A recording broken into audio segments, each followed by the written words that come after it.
రకరకాలుగా మాట్లాడుతున్నారు. కాబట్టి ఇక్కడ నాయకులందరూ అర్థం చేసుకోవాలి. తప్పుడు ప్రచారం చేసే వాళ్ళను ఖచ్చితంగా ఇంతకుముందు అశోక్ ఎట్లయితే చెప్పిండో అది ఖచ్చితంగా మన కార్యకర్తలు కూడా ఎక్కడికక్కడ ఉండి వాళ్ళ మెడలు వంచాల్సిన అవసరం ఉంది. నేను మంత్రి తెలంగాణ నుంచే చరిత్రలో 75 సంవత్సరాల చరిత్రలో మరి సమ్మక్క సారక్క జాతి బిడ్డలుగా ఫస్ట్ టైం ఒక మహిళకి ఇక్కడ ఆదివాసీ నుంచి మంత్రిగా అవకాశం వచ్చింది. కోయ జాతి నుంచి ఒక జనరల్ శాఖలకు మంత్రిగా వ్యవహరిస్తున్నా తట్టుకోలేకపోతున్నారు. వాళ్ళ దురహంకారం తట్టుకోలేక ఇష్టానుసారంగా మాట్లాడుతున్నారు. నిజంగా చాలా బాధపడుతున్నాం. అరే ఇంత పనిచేసి ప్రజలలో ఉన్నా కూడా దుర్మార్గంగా ఈ యొక్క దురహంకారులు దుష్ప్రచారాలతోటి సంకల్ గుద్దుకుంటున్నారు. కాబట్టి ప్రజలు కార్యకర్తలు అలాంటి వాటిని ఎక్కడికక్కడ తిప్పికొట్టాల్సిన అవసరం ఉందని కూడా ఈ సందర్భంగా తెలియజేస్తా ఉన్నాను. మల్లన్న విషయానికి వస్తే ఇక్కడ ఉన్నటువంటి వాళ్ళందరికీ ఒకటే, ఇంతకుముందు ఎన్నికలలో యూత్ ఉద్యోగులు నిరుద్యోగులు వాళ్ళ తల్లిదండ్రులను ఒప్పించి మెప్పించి కాంగ్రెస్ పార్టీకి ఓటేయించారు. కానీ ఓటేసినాక కూడా కాంగ్రెస్ పార్టీ ఇవాళ బడ్జెట్ చక్కగా లేకుండా మరి ఇచ్చినటువంటి ప్రతి హామీని నిలబెట్టుకుంటున్నాం. ఇవాళ వర్షం పడి మొలకలు వస్తే ధాన్యం కొట్టున్నాం. ఇవాళ మీరు పేపర్లలో చూడండి, టీఆర్ఎస్ బీజేపీ నాయకులు పోయి పరామర్శించి ఎక్కడ సంచులలో మూటలు కట్టినాక 1000 మొలకలు వచ్చినాయి అంటున్నారు. అరే మొలకలు వచ్చినాయి కూడా మేము కొట్టున్నాం కదా. వాళ్ళు సంచులు కట్టి వెంటనే అమ్ముకోవడానికి రెడీగా పెట్టినటువంటి ధాన్యాన్ని ఆల్రెడీ కొంటూనే ఉన్నారు. ఒకే రోజు అందరి కొనగలుగుతామా? కానీ వీళ్ళ ప్రభుత్వంలో కొనలేక ఇవాళ మరి కుప్పల మీద పడి చనిపోయినటువంటి చరిత్ర. ఈరోజు రాష్ట్రంలో ప్రతి చోట ప్రతి ఒక్కరు సన్న బియ్యం అడుగుతున్నారు. సన్న బియ్యాన్ని కూడా ప్రోత్సహించాలని మొదటి విడతగా సన్న బియ్యాన్ని ప్రోత్సహించడం కోసం బోనస్ ప్రకటించాం. మనం దొడ్డు బియ్యం ఎక్కడ అద్దలే, వాళ్ళ లెక్క వరేస్తే ఊరియాలు ఎక్కడ అల్లే. దుర్మార్గంగా దుష్ప్రచారాలు చేస్తారు. వాళ్ళు మనుషులు అయితేనేమో వాస్తవాల మీద మాట్లాడతారు. మనుషులు కాదు యంత్రాలు. ఇవాళ మనం దొడ్డు బియ్యం ఎక్కడ అల్లే కావద్దు అల్లే, దొడ్డు బియ్యానికి కూడా ఉంటుంది. కానీ ఇప్పుడు అవసరం ఇవాళ అంగన్వాడీ సెంటర్లలో కానీ మరి హాస్టల్లో కానీ రేషన్ కార్డు మీద కానీ ప్రతి ఒక్కరు సన్న బియ్యం.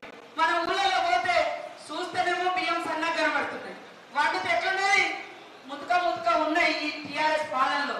అందుకనే రేవంత్ రెడ్డి గారు ఆలోచించి సన్న బియ్యాన్ని కూడా పండించాలి, ప్రోత్సహించడం కోసం ఫస్ట్ మన గ్యారంటీలో వాళ్ళకు వర్తింపజేద్దామని మాట్లాడితే దాన్ని కూడా ఏదో డ్రామా చేసే ప్రయత్నం చేశారు. కానీ రైతులకు అర్థమైంది సన్న బియ్యమైనా దొడ్డు బియ్యమైనా ప్రభుత్వం కొంటది. కానీ ప్రోత్సహించడం కోసం ప్రోత్సహించి మరి అవసరం ఉంది కాబట్టి ఫస్ట్ మన గ్యారంటీని దానికి వర్తింపజేయడం జరుగుతుంది. దీన్ని మాట్లాడితే కూడా ఇవాళ తప్పుడు ప్రచారాలు చేస్తా ఉన్నారు. ఇక్కడ ఈ రోజు మనందరికీ మల్లన్న గొంతుక, ప్రతిపక్షంలో ఉన్నా అధికార పక్షంలో ఉన్నా గొంతులు ఎక్కడికి పోవు. ఎక్కడ సమస్య ఉంటే అక్కడ నిలబడతాం, అక్కడ నిలబడతాడు. అది ఆ రోజు రోడ్డు మీదకి వస్తే ఈ రోజు మరి సెక్రటేరియట్ లో పోతాడు, అసెంబ్లీలో మాట్లాడతాడు, కౌన్సిల్లో మాట్లాడతాడు. ఖచ్చితంగా ఈ బాధ ఉందని చెప్పగలిగేటువంటి సబ్జెక్టు నాలెడ్జ్ శక్తి మరి నిరంతరం ప్రజల మధ్య ఉన్నటువంటి వ్యక్తి, పాదయాత్ర చేసినటువంటి వ్యక్తి మరి ఈరోజు మల్లన్న గారు. ఇవాళ నిండా దాకా ఆయన బీజేపీలో ఉండే, మీరు తీసుకొచ్చి ఇవాళ ఆయన గొప్పదని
మేము ఇలా మా ఊర్లను పట్టుకొని బతుకుతున్నాం, మా పల్లెలను పట్టుకొని బతుకుతున్నాం.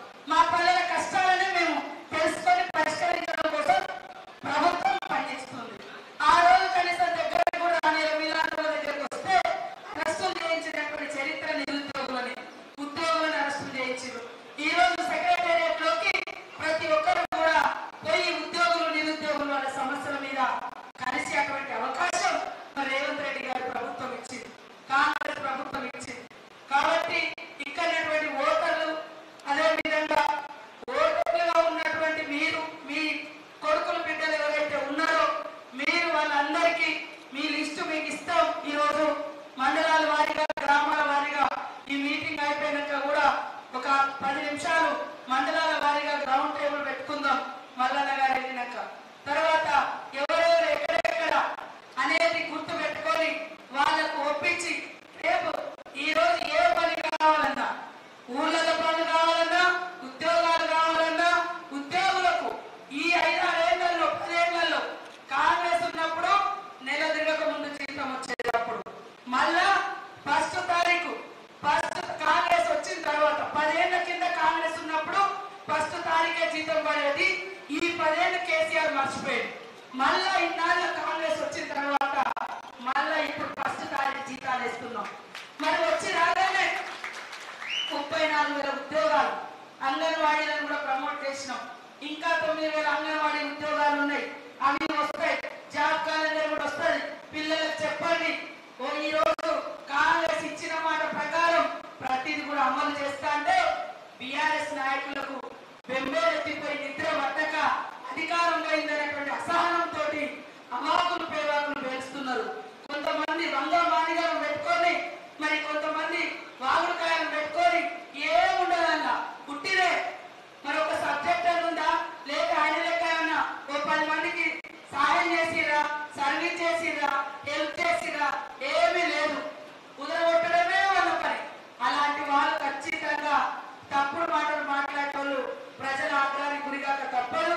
కాబట్టి ఇక్కడ నాయకులందరూ కూడా దయచేసి ఓటర్ లిస్టు తీసుకొని మరి మీ ఊర్లలో ఉన్నటువంటి ఓటర్లు ఎవరైతే ఉన్నారో వారందరితో ఈ రోజు నుంచే ఫోన్లలో మాట్లాడి తప్పకుండా వచ్చి వాళ్ళ బూత్ ఎక్కడుందో ఆ బూత్ను కూడా మీకు ఇవ్వడం జరుగుతుంది. ఆ ప్రకారం మీరందరూ కూడా మరి రిక్వెస్ట్ చేసి దూర ప్రాంతాలలో ఉన్నారు. ఎందుకంటే ఉద్యోగాల కోసం పోయిన వాళ్ళు ఉన్నారు, చదువుకోవడం కోసం పోయిన వాళ్ళు ఉన్నారు, లేదా కోచింగ్ సెంటర్లలో ఉండేటోళ్ళు ఉన్నారు. కాబట్టి అలాంటి వాళ్ళందరినీ కూడా గుర్తుపెట్టుకొని ఈ రోజు మరి ఏది రావాలన్నా, ఉద్యోగం రావాలన్నా, ఉపాధి రావాలన్నా, అభివృద్ధి జరగాలన్నా కాంగ్రెస్ ప్రభుత్వంతో సాధ్యమవుతుంది. కాబట్టి మరి కాంగ్రెస్ పార్టీ ఈ రోజు అధికారంలో ఉంది. ప్రశ్నించే గొంతులతో పాటు ప్రభుత్వంతో మాట్లాడగలిగేటువంటి శక్తి, రేవంత్ రెడ్డి గారిని ఒప్పించి మెప్పించగలిగేటువంటి శక్తి మరి మల్లన్నకు ఉంది. కాబట్టి నిరుద్యోగుల సమస్యలు కానీ, ఉద్యోగుల సమస్యలు కానీ తప్పకుండా పరిష్కరిస్తాం. ఏది కూడా పెండింగ్ పెట్టాం. ఆ విషయాన్ని మీరు కూడా గ్రాడ్యుయేట్స్ కు ఓటున్నటువంటి వాళ్ళకు అర్థం చేయించి ఓట్లు వేయించాలని కోరుకుంటా ఉన్నాం.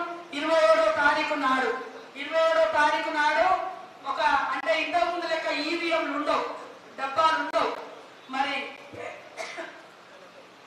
పేపర్ ఉంటుంది. ఆ పేపర్ మీద పైనుంచి 2వ నెంబర్, పైనుంచి 2వది దానికి చక్కగా గీత పెడితే చాలు. చిన్న గీత, 1వ నెంబర్ గీత పెడితే చాలు. అందరి ముందు మనం బట్టలు వస్తే ఇప్పుడు అట్లా ఉండదు. మరి డీటెయిల్ గా మల్లన్న కూడా వివరించడం జరుగుతుంది.